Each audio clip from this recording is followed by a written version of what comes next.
Hello everyone, welcome to channel Ancient Earth. I'm James and welcome to the video about continental drift on Earth. I hope you enjoy watching the video. Structure of the Earth's crust. The Earth comprises four main crusts: the upper mantle, lower mantle, outer core, and inner core layers. The outermost layer of the Earth, the part we inhabit and interact with daily, is divided into two types: oceanic crust and continental crust. The thinner but heavier oceanic crust is mostly basalt volcanic rock, while the thicker but lighter continental crust is mostly granite. The mantle is the thickest layer of the Earth, accounting for about 84% of the Earth's volume, divided into the upper mantle and lower mantle, mainly composed of silicates. The outer core, this is the third layer below the two mantle layers. The outer core is a layer of liquid lava mainly composed of iron and lichen. The movement of lava flows within the outer core creates the Earth's magnetic field. The inner core. This is the center of the Earth. The center of the inner core is a hardened sphere of great pressure, also made up mainly of iron and nickel. These layers all have their own physical and chemical characteristics, and they all contribute to the change in Earth's shape and influence the process of continental drift. Alfred Wegener's theory of continental drift. Surely many of us have wondered why the continents on Earth have their present shape and position. When we look closely at the world map, we see the continents of America and Africa. Although far apart, the two beaches have the appearance of a piece of paper split in half and able to be tightly reattached. The answers to these questions were answered by Alfred Wegener, a German meteorologist and geologist, when he proposed the theory of continental drift in 1912. According to Wegener, all the continents on Earth were originally connected into a single supercontinent called Pangaea.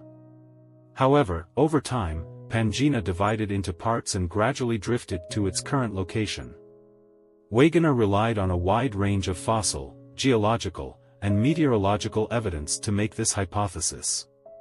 However, Wegener's theory of continental drift was not immediately accepted. Facing much opposition from the scientific community, his theory was only widely accepted in the mid-20th century, after being supplemented with evidence from discoveries about the ocean floor and the Earth's magnetic field.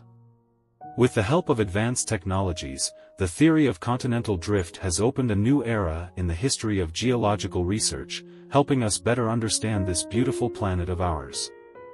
Wegener presented evidence to prove his theory. First, Wegener pointed out the similarities in shape between the continents' coastlines, especially the conformity between the west coast of Africa and the east coast of South America.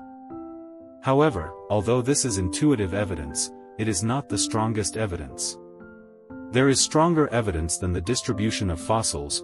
Wegener discovered that some ancient species such as the aquatic plant Glossopteris, or animals such as Mesosaurus, Cynognithus, and Lystrosaurus. All of them have fossils found on many different continents. This suggests that these continents must have once joined together to form a supercontinent. Third, Wegener found geological similarities between continents, for example, that there are ranges of rocks of the same age and chemical composition found on opposite coasts of the Atlantic but not elsewhere other on Earth. Finally, the distribution of climate traces also supports the theory of continental drift. Specifically, Wegener pointed out that traces of ancient ice ages often appear in places where the climate is currently warm, and vice versa. This indicates that these continents were once located in different locations on Earth. Wegener's theory of continental drift was an important step forward in deducing another theory, the theory of plate tectonics. The theory of plate tectonics was developed in the late 1960s and is accepted by most scientists in the earth sciences. The theory contributes to the development of earth sciences, explaining geological phenomena and their effects on paleogeographic and paleontological studies. Affects the distribution of organisms. Wegener's theory of continental drift is not only the basis for understanding the current shape of the Earth but also helps us explain why animals and plants are distributed in specific ways in different regions around the world. The first and most obvious example is the distribution of fossils. We can find fossils of a species on many different continents, even though there are vast oceans between them. A testament to this is that Mesosaurus fossils have been found in South Africa and South America. These two continents are currently separated by thousands of miles by the Atlantic Ocean, but fossil data shows that they were once connected. In addition, the continental drift process also created areas of special biodiversity, such as the Wallacea biodiversity region of Indonesia.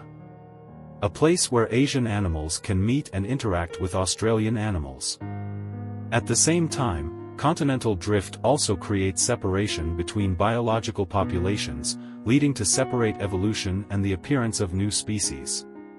A classic example is the different species of dinosaurs in Asia and North America. Although they shared a common ancestor, being separated by continental drift caused them to differ significantly. Our video for today has ended. Thank you for your time. We will learn about other great things together in the next videos. And if the video provides useful knowledge for you, please give our channel a like and subscribe, so we can be motivated to make more videos for you to watch. Thank you, and I wish you all the best.